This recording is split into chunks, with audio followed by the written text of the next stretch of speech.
When it comes time to trim off the edge bending, if you're using this, you need to toss this in the trash because that thing is garbage. If you have one of these styles, you can take this and you can toss it in the trash. And if you want to get nice, beautiful curls that come off your edge bending, then you need to get you these tools in order to make it the easiest and best edge bending you've ever done. All you need is this one right here. It looks like this. It is all aluminum. It has an adjustable blade so you can get the perfect depth that you want. You can take it off. You can sharpen it when it gets dull. It is nice and easy to use. It is by far the best that I have used, and I've used a lot of edge bending tools. Working in a cabinet shop, let me tell you, we do a lot of edge bending. You're going to need some kind of sanding block. Doesn't matter if it's the triangle, if it's this kind or this kind. Just put you some 120 grit sandpaper. Just know that whatever you use, the glue is excess glue of the edge bending is going to come off, and your sandpaper is going to be ruined. So you might need a more than just one sheet of sandpaper. You're also going to need to get you one of these plastic cut. These are the best files when it comes to trimming edge bending. They are meant for doing laminate, Formica, that kind of stuff. We use these a ton at the cabinet shop. Again, doing countertops, doing cabinets, doing all kinds of things. Right? It has a rough edge and it has a fine edge. This is the best file to use. Of course, I'll leave a link in the description for all of these things. So let me show you how it works right now, trimming some edge bending. I have my 3/4 inch plywood boards. I put my 7/8 plywood edge bending. This is white oak edge bending because this is white oak plywood.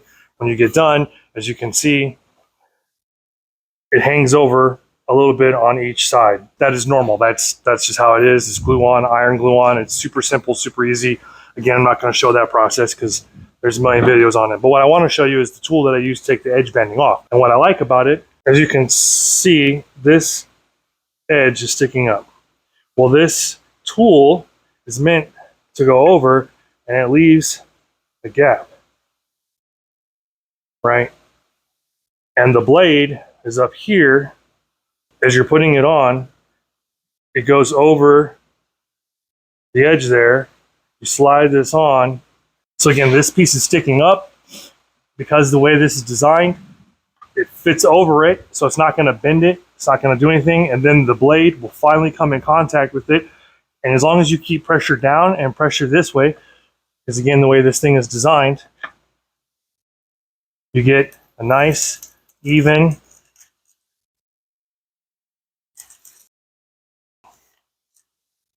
and you get these little curls. And what it looks like afterwards,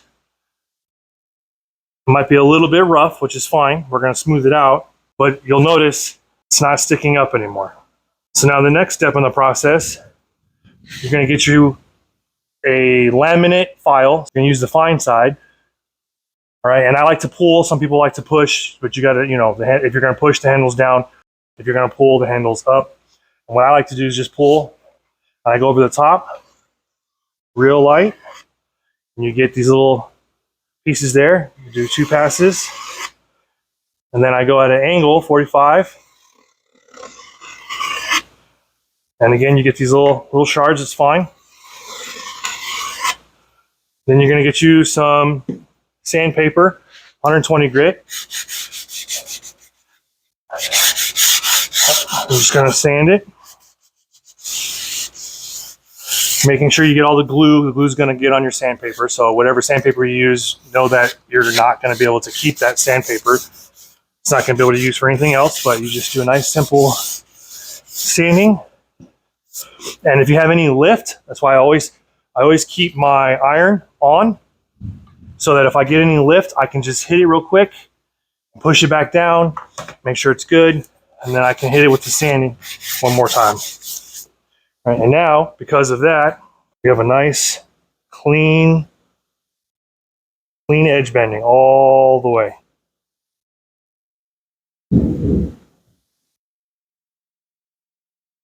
Nice, clean edge bending on both ends. So now I'll show you in full speed. This is 23 1/4 inches long, so that gives you any kind of reference. The edge bending is on there. I have not trimmed either side. I have only trimmed the ends, and that is it. So I just put it down, Nice smooth action.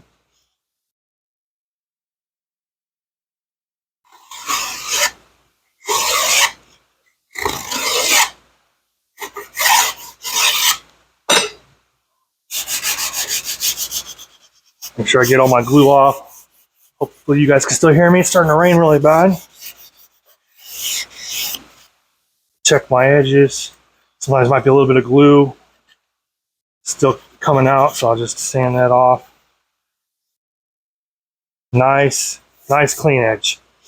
Then if your ends are sticking out, just hit that real quick.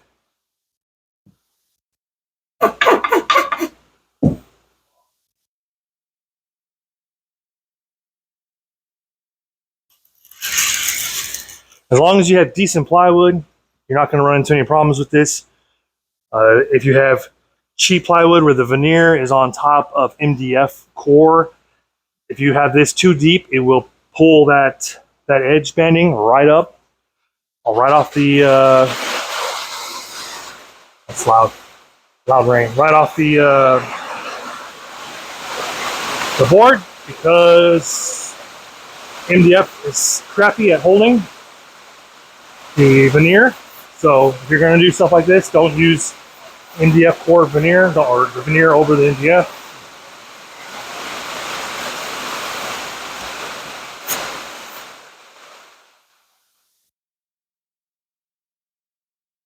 All right, good to go.